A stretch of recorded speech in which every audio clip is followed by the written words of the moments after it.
Welcome back to another episode of Unique Moments, where we take a moment to breathe, take a moment to pause, reconnecting mind, body, and spirit. Today I'm going to be talking about dopamine. Last week we talked about serotonin, and I want to play a clip. So I was just on YouTube looking for something to watch, and this popped up, and there's a little clip in here that I found super interesting, and I wanted to start out by playing that. I think a lot of people are experiencing their leisure time by dumping their attention into their phone. And as they're flicking through TikTok and they're flicking through Instagram, they're thinking, dopamine hit, dopamine hit, dopamine hit. And what happens sometimes when we experience a really high dopamine period is that our reserve levels, our so-called tonic levels of dopamine, drop.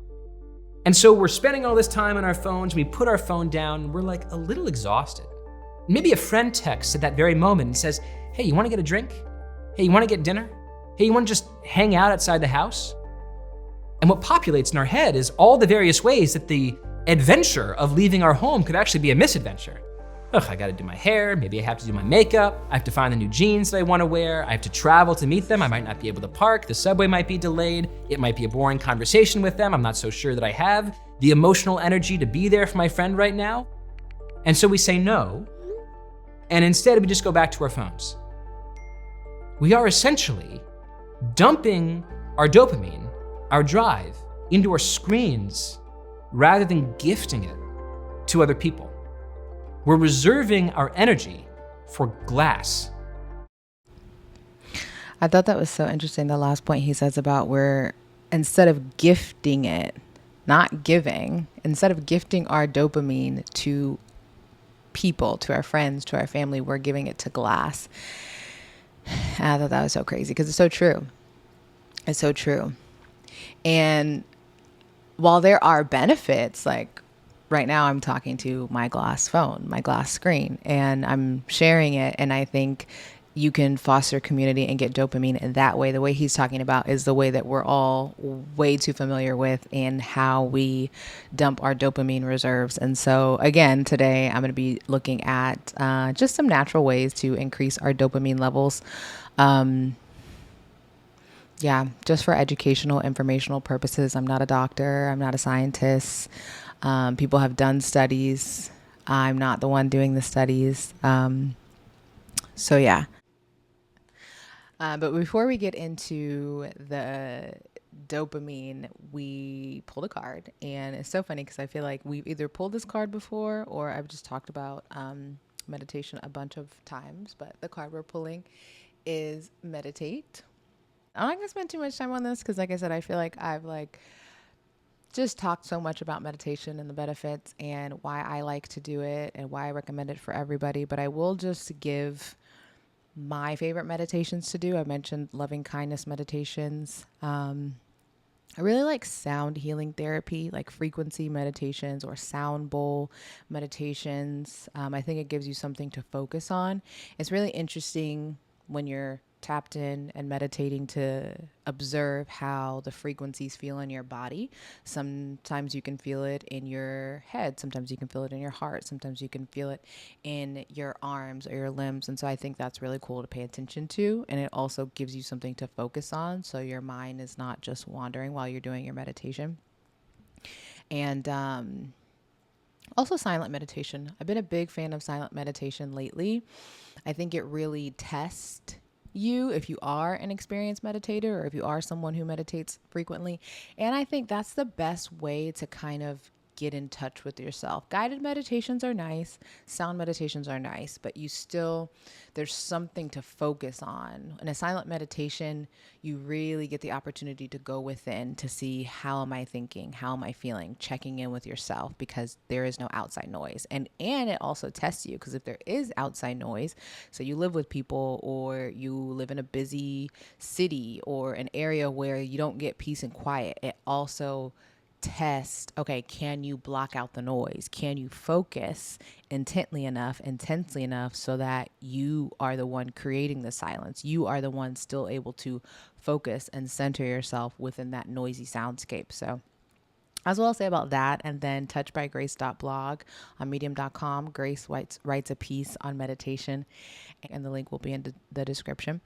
And I believe she puts in a meditation actually, and she does it in most of her articles. And I love it because it's just a good way to reset, even when you're reading, even when you're walking. It's just a quick 1-2 that you can do. Hold your breath for 5 seconds and breathe out, and instantly it's just you feel calmer, you feel more calm, you feel more clear, you feel more focused. And I think that is a good addition in general, just in life, especially with all the craziness going on. Every single day it's something different. I feel like I wake up and look at the news or look at social media, and every single day something is happening, or it's a continuation of a happening. And it's like, when will the chaos end? And when you can't end the chaos, because the chaos is quite literally happening every day, what you can do is control what you can control. Meditate, get into your breath, get into your body, take a moment, pause, breathe, reconnect, and then go on about your day. So to get into the topic of dopamine, where to start? So I wrote down some things. What is dopamine? The reward pleasure center. So kind of like serotonin, it is a happy hormone, but think more like reward. Like we feel dopamine, we get a dopamine hit when we do something pleasurable, when we do something that we like to do, eating certain things, gambling, going on social media, exercising, more natural way. It's a neurotransmitter that motivates our behavior. So most likely we experience a release of dopamine after we've done something pleasurable, after we've done something to get a reward. Sometimes it's like vices or like guilty pleasures, or like the sweets that you have. I need a sweet treat after dinner. I'm guilty. I need a sweet treat because you feel good after. Like, yeah, it tastes good, but there's this is like little party happening in your, in your mouth, in your body or whatever, because you feel good. And it's like, like, or even like the verbiage of that treat, like I need a sweet treat. You usually get a treat after, like, it's a reward for something, like you're treating yourself, you deserve something, you're gifting yourself something. Again, with the video, where do I want to place this gift? Where do I want to give the gift of dopamine? I read this article on Medium, which I also will link below because I thought it was a fabulous article to read. If you're just interested in the ways we get dopamine in the world today, living in a super technologically driven society, it talks about the ways that most people are getting dopamine, mostly harmful ways that people are getting dopamine. And so the number one was porn, and porn gives you a dopamine hit. It's pleasurable. Pleasuring yourself is pleasurable. That little reward at the end, who doesn't love that? That's a good time. But it's harmful because it weakens the connection, the real life connection that you have. 9 times out of 10, we're not watching live porn movies. Maybe you are, maybe not. But 9 times out of 10, it's happening through a screen, through a screen. And so you don't have to go out and connect and meet people and make the porn in real life. Maybe you are, maybe you're doing that, maybe you're doing both. But if you're only viewing it through a screen, it's giving you that short-term reward, that short-term pleasure, but it's weakening your ability to go out, to connect, to flirt with people, to hook up with people. And all of these things, they're good for giving you like quick reward dopamine hits, but in the long term, which we're worried about longevity, if we're reconnecting to ourselves, we're reconnecting to our truest essence, we're concerned with the longevity of it all, the longevity of life. And so that rewards you in the short term. Next one, alcohol rewards you in the short term. If you're celebrating, if, even that, like, I think now studies show that people are drinking less, and it's widely known that alcohol is not good for you. It's always been known that alcohol is not good for you, but I think we're becoming more conscious, especially in the younger generations. One, I don't even think that they're drinking less. I think that they're going out less and hanging out with people less and doing less and accomplishing less. This is just my opinion. And accomplishing less, therefore, they don't really have reasons to celebrate. You don't really have reasons to, like, pop a bottle or, throw a party or do whatever. And so one of the lines in the article about alcohol talks about when you get into the habit of drinking, not necessarily functional alcoholic level, but when you get into the habit of drinking every day or drinking so often, it's like the more you drink, the more you need to drink to feel normal. And that was interesting because I've never felt that, but I felt that with smoking when I was a big weed smoker, stoner, pothead. And it wasn't like I had to smoke to feel normal, but it was like being sober was the weird thing. And that's how you know it's a problem. When like being sober is the weird thing, when being sober is the weird feeling, is like, okay, we got to look at some things. But I definitely felt that with smoking. It was like after a joint or two or a blunt or a dab hit or an edible, it was like, oh, I feel like my baseline self. And that's not good. That's not good. That's not good. That's not good. Some of the other things that the article listed: fast food intake. Sometimes you're in a pinch, sometimes you're in a rush, and sometimes you just want what you want. I'm a sucker for a fry, for a good drive-through fry. Yeah, I could get the potatoes, I could cut them, I could make the fries at home, but it's not going to be the same. It's not going to be the same. And so sometimes you just want to get in the drive-thru and get the fries. And that's fine. But again, when you do it over and over, when you do the repeated action to get that dopamine hit, to get that reward, to get that treat, it's harmful. Not only is fast food harmful to your health, but harmful to your baseline dopamine levels. Because then the more you get, the more you crave. The more you get, the more you crave. Now you're hungry, but instead of feeding yourself nutritious foods, you go to the drive-thru line because it's fast, because it's convenient, because it's cheap. All good reasons. But when you do it often, when you keep going back to the drive-thru line, it's like you start craving that. You literally start craving that. And that's your body doing its thing, and that's your brain doing its thing. And now you have to feed it more of that thing to feel, again, the baseline of normal or satisfied. And then some of the other things it talked about was just like celebrity, like luxury brands, social media. I think social media is the biggest one because it's tricky, right? Because so many people use social media for business. So many people use social media for just everyday life. Some people get their news from social media. Like some people connect with friends and family through social media. That's how you stay tapped in and paying attention to what's going on. So it's not all bad, but I think the bad thing is it's super subtle too. Like it's the liking, it's the commenting, it's the notifications. Notification is a big one. I believe if you turn your notifications off, and I haven't done research, but if you turn your notifications off, I think from my personal experience that you would cut the addiction in half. Because again, half of the thing is getting that getting that reward. Like I know when I get a notification, I want to check my phone. Notification, check my phone, especially if you have your like sound turned on. It's literally like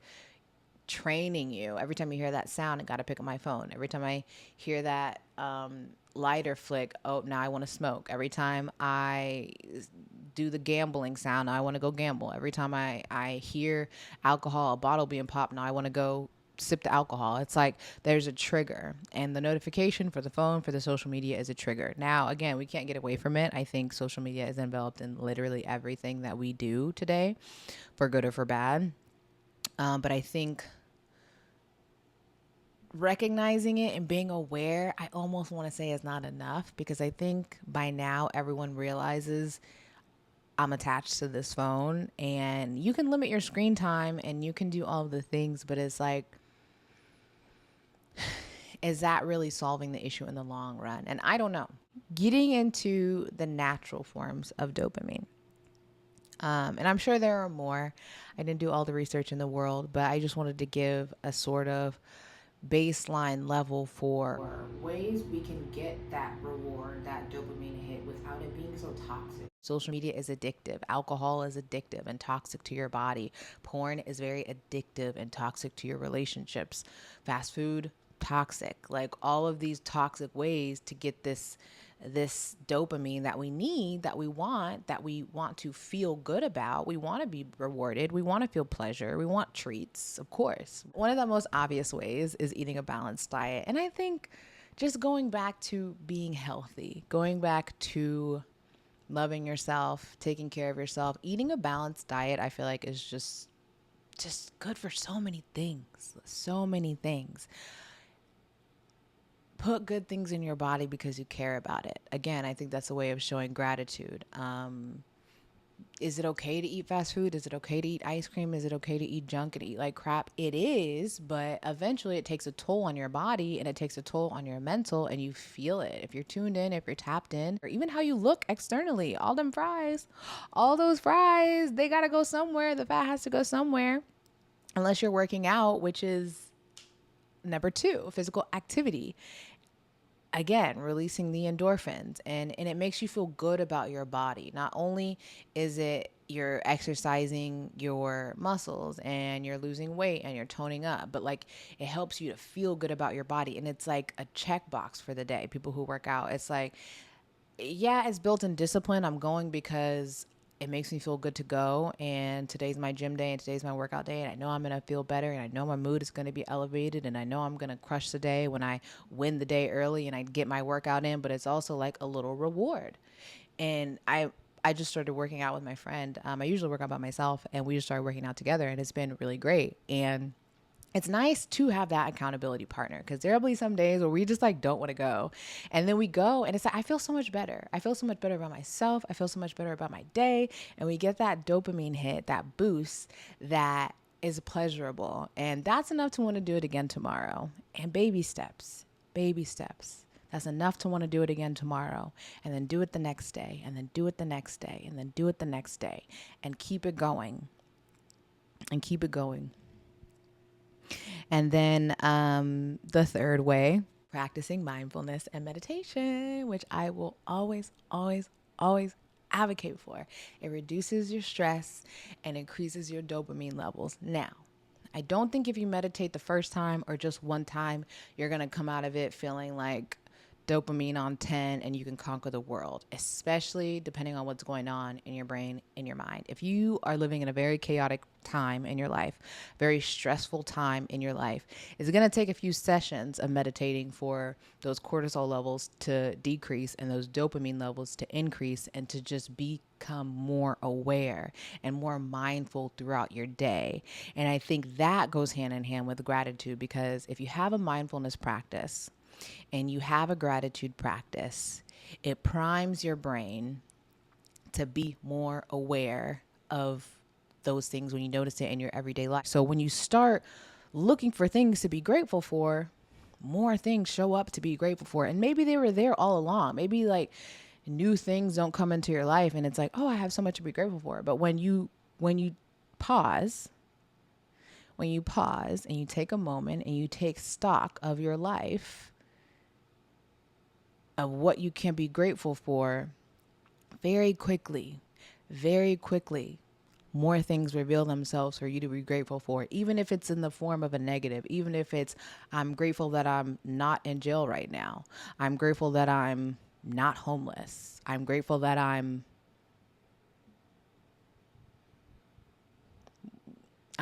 you get the point. and then other things start showing up that you are grateful for. Oh, I am grateful that I have a home. I'm grateful that I have food in my fridge. I'm grateful that I have friends to talk to and to connect with. I'm grateful that I have a sound mind. I'm grateful that I have a meditation practice. I'm grateful that I have 10 minutes of my day that I can dedicate to sitting and being with myself and being with God and being with life, being with nature, being with my body. Like, that goes hand in hand with, okay, you're lowering your stress levels and you're increasing your dopamine levels. And then when you develop that practice to become a habit, because the thing with dopamine, it's like a trigger reward. It's like a trigger reward. And so when you're in the meditation, now the reward is this feeling of gratitude that you leave with, this feeling of increased dopamine that you leave with. So then now the trigger becomes whatever time you meditate, or when you go to sit down to your meditation mat or whatever. And then when you go to meditate, now you're looking forward to that feeling. Now you're looking forward to that happy dopamine, increased serotonin levels, increased feeling of happiness. And then like that becomes a new habit, a new healthy way of you getting and extracting dopamine. And then we have setting small goals, setting achievable goals for yourself. Because again, it's like a treat, reward, treat. What can I do to feel good about myself? What can I do to feel accomplished? And that's anything from, again, just doing the things that you say you're going to do. I said, I'm going to do my laundry today. Not that you will feel defeated if you don't do your laundry today, but like if you got it done, okay, it's a small win. It's a small accomplishment. I'm going to have lunch with a friend today. I'm going to back to the video. I'm going to make plans and actually follow through with them. And that's something that I need to work on because that's my thing. In making the plans, it sounds so exciting and that's enough. Like sometimes that's enough to just get our wheels turning and to get excited about doing something. And it's almost like we're feeling the pleasure and we're feeling the reward before the actual action takes place. And then I think taking it a step further, and instead of, oh, I'm going to stay home because of everything that he mentioned in the video, worried about the conversation, my outfit, I got to do my hair. And instead of letting that stress you out, actually following through with the plan, meeting your friend for lunch, meeting your friend for dinner, going on that walk, and then you feel good after. If it's someone that you like, hopefully it's something that you like spending time with and something that you want to do, then you feel good about going on that date. Then you feel good about taking a walk. You feel good about calling your mom. Like these things that we dread because we would rather spend on time, because we would rather, the natural ways of dopamine that we dread, connecting with friends, connecting with family, exercising, eating healthy, we're trading in for the artificial ways of dopamine that serve us only in the short term. The fast food, the social media, the alcohol, the drugs, the weed, the porn. Like both produce the same result. Both produce the same level of pleasure, the same level of reward. But one is like the cheat way. One is the shortcut. We got to stop taking shortcuts. And then engaging in creative activities. And that can be anywhere from conventional creativity, creating content, singing, dancing, drawing, making music, writing, reading, creative practices, using your imagination when you read books, when you read actual books, audiobooks too. It engages this imagination center in your brain that lights up when you write, and unless it's for school. I mean, maybe that's fun too. But when you do creative writing or when you write a poem or things like that, it engages this creative right side of your brain that gives you pleasure, that gives you a spark of joy. So doing creative things that light up your pleasure center also release natural forms of dopamine. Similar to serotonin, like building a mission, building a purpose, finding something to build, to create, to motivate you. And that goes hand in hand with when you find something that big, and it may be a job, it may be a life mission, it may be a purpose, it may be God's plan for you. When you find that thing and you dedicate time to that thing, inevitably there's going to be challenges. Inevitably there's going to be blockages. There's going to be stuff that you have to get over. And that's part of the process, and that's part of the journey, and that's part of the fun. And I think getting over that, getting over those obstacles, working through whatever challenges or hardships comes with that, then it gives you that dopamine hit because it's like, I've accomplished something. It's a reward. Like we want the easy way, we want the cheat sheet, we want the shortcut, but we really don't. Like we really would much rather want to be stimulated and much rather want to like put ourselves in positions to challenge ourselves, to see what it is that we can do, to see how far we can stretch. But we think we don't want that. Like we want, give me the short thing, give me the short fix. But even something like weight loss,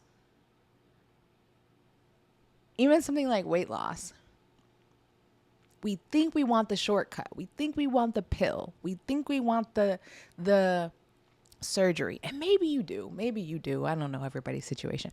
But I think at the core of it, we would benefit much more. And I'm speaking from experience, my weight loss journey. And I never thought about taking pills or doing surgery or anything like that. I'm not in a position to do that. But the benefit and the payoff that I got, and I didn't even know I was doing it, from exercising, changing my diet, being disciplined, and then like looking at that result, you have that confidence and you have that dopamine hit. You have that that just good feeling, that joy, good feeling that you can't replicate, that you can't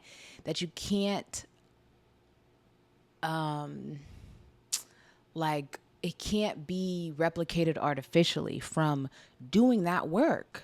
Doing that work, when you accomplish something hard, when you study for a hard test, when you take the bar, when you get into medical school, when you graduate medical school, when you graduate any school, when you pass a test, when you study, when you get a job, when you do these things naturally and with your whole heart and with your whole being, there's a reward and there's a payoff that is unmatched to any artificial way you could have gotten that result. And that's what I think we would benefit from getting back to, these natural ways of accomplishing, of getting rewards, of treating ourselves, working hard for something. And then the last way, it kind of just encompasses all of that, is just like choosing real joy, like finding joy in the little things. And I've been such a fan of simple living lately, especially when the world is so crazy and it's so sped up and everything is happening a million miles a minute and everything is changing and the technology is advancing so fast and AI is advancing so fast. And it's like, slow down, slow down, slow down, slow down. And that's kind of a mantra for me. Just slow down with everything. Slow down. And again, hand in hand with mindfulness. When you slow down, you can pay more attention. And just the art of slow living, taking walks, watching sunrises, watching sunsets, finding joy in movies, laughing, playing games. Like, everything doesn't have to be under the influence of something. Everything doesn't have to be, let's go out and spend a bunch of money. Everything doesn't have to be, let's plan this big extravagant trip. Sometimes the pleasure, sometimes the joy is really in the simple things, is really in the small things. So that's what I have to say about dopamine, and until next time.